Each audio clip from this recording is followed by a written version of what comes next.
lecteurs, amis passants, je te donne bien le bonjour. Alors aujourd'hui, ma vidéo va sans doute être beaucoup moins drôle que d'habitude, beaucoup moins enjouée et beaucoup plus profonde, parce que je voudrais vous parler d'un livre qui m'a profondément bouleversée et profondément touchée, et ça m'a posé plein de questions, y compris sur la société d'aujourd'hui. Ce livre, c'est Hippocrate aux enfers de Michel Simès.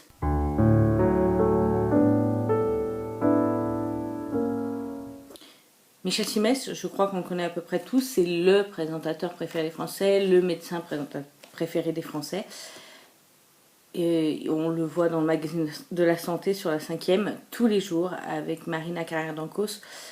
Si jamais vous n'avez pas la télé, vraiment vous ne savez pas qui c'est et que vraiment ça ne vous dit rien, je vous laisse découvrir. Ouais. Maurice Chevalier disait vieillir c'est terrible quand on oublie de fermer sa braguette après avoir pissé, mais c'est pire quand on oublie de l'ouvrir avant. Vous voulez ajouter quelque chose? Non. Vous n'avez pas levé la main comme à l'école? Qu'est-ce qu'il y a? Pourquoi vous me regardez comme ça? Non. Vous me désirez? Je dis ce que je... Coluche, vous connaissez? Coluche, il a fait dans un sketch, il avait dit bonjour, je viens vous demander le vagin de votre fille. Et alors, le père a dit vous voulez parler de la main? Ah bah non, si c'est pour faire ça avec la main, j'ai la mienne. Pas mal.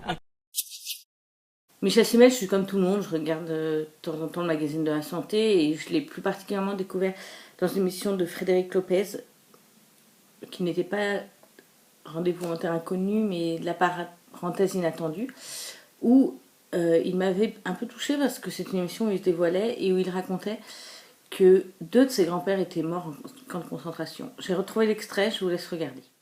C'est une photo de mon grand-père qui est toujours à côté de moi sur mon bureau, mon grand-père paternel. Ils sont arrivés en 1922 en France, que c'était des juifs polonais. Quand la guerre démarre, mon grand-père, reconnaissant à la France de l'avoir accueilli, s'engage dans l'armée française, démobilisation. Donc il est plus militaire puisque les Allemands occupent Paris. Et il reçoit une convocation en juin 1942. Ma grand-mère lui dit n'y va pas, je le sens pas. Et lui il dit qu'est-ce que tu veux qu'il m'arrive? J'ai servi dans l'armée française, je suis convoqué par les policiers français.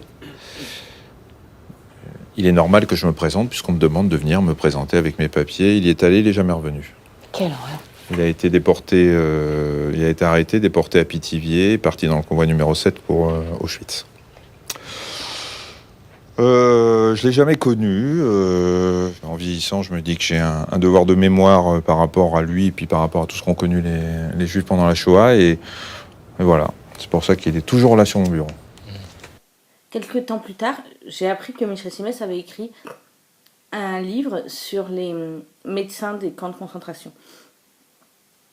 Pas seulement ceux qui soignent, parce que vous vous doutez bien qu'en camp de concentration, il n'y avait pas beaucoup de médecins qui soignaient, mais des médecins qui faisaient des expériences. Il explique en fait très bien que son intérêt était surtout de savoir comment, alors qu'on s'engage à vouloir sauver des vies, on en supprime et dans des actes les plus atroces que l'on puisse connaître. J'avais déjà une idée de la barbarie, des fours crématoires, de ce que pouvaient être les chambres à gaz et toutes ces horreurs. J'ai toujours eu une certaine horreur et même réticence à savoir comment cela se passait. Et il y a quelque temps, je ne sais pas pourquoi, je demandais à mon compagnon ce que c'était vraiment qu'une chambre à gaz et comment ça fonctionnait et quelle souffrance ça engendrait. J'avais tellement horreur et tellement peur de ces moments-là que je m'étais même interdit de penser à ce que pouvait être une chambre à gaz et dans quelles conditions on pouvait mourir. En fait, en lisant ce livre, je me suis surtout aperçue que d'une chose, c'est que c'est tellement ignoble, c'est tellement inhumain, c'est tellement au-delà de la barbarie de ce qu'on peut imaginer, que pour moi,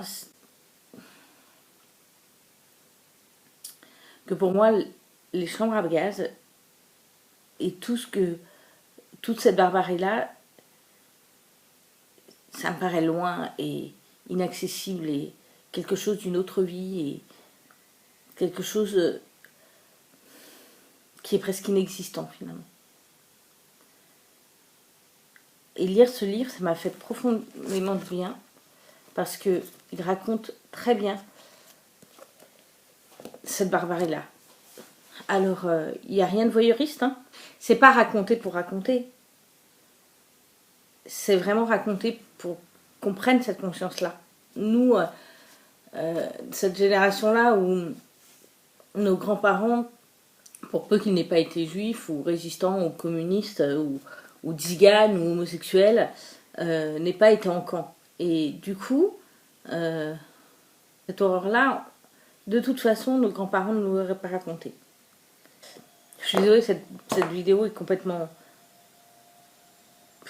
sans sens et je raconte pas l'histoire de ce livre ni du contenu parce que ce livre m'a complètement bouleversée et m'a fait prendre conscience, y compris sur moi-même, des choses sur moi-même qui m'ont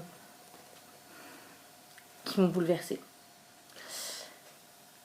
Donc je vais quand même vous expliquer de quoi ça parle. Hein. Donc il raconte l'histoire de ces médecins, d'où ils viennent. Donc il y en a quelques-uns, hein, pas tous, mais je vous redonne des noms comme ça qui sont cités. Beiglböck, Schaeffer, Himmler, Heim, Hirt,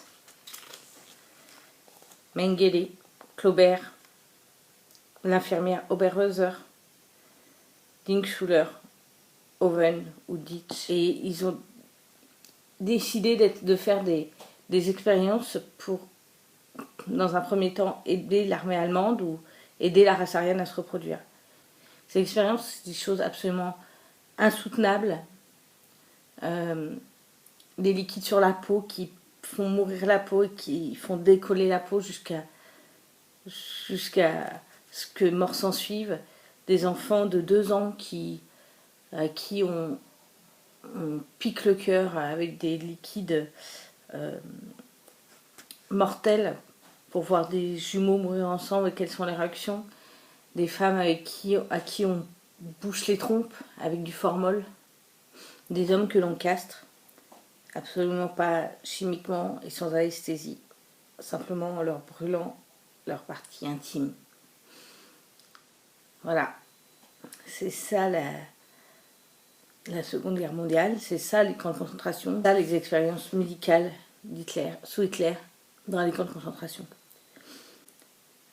Au-delà du fait que ça m'ait touché, il y a de moins en moins de gens qui sont sortis des camps et qui sont vivants. Dans 20 ans, 30 ans, il n'y en aura plus. Le témoignage, c'est nous qui devons l'avoir. Notre génération à nous, parce que nos grands-parents étaient adultes et ont vécu cette période. Et ont, pour certains, transmis ce témoignage. Ce que fait Michel Simès ici, c'est un acte civique. Au-delà de l'histoire de ses grands-parents, ses grands-pères qui sont morts en camp, c'est un acte civique.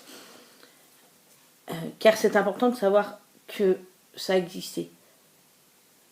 Pas que pour dire que ça existait. Hein. Simplement parce qu'on vit aujourd'hui une époque terrible qui nous rappelle les 20-30 années avant cette période-là. C'est un acte donc de résistance, c'est un acte citoyen et politique. Ce livre, je vais le remettre dans la boîte à livres, j'espère qu'il partira très vite, mais j'espère surtout que si vous m'entendez et si vous écoutez cette vidéo jusqu'au bout, vous irez l'acheter.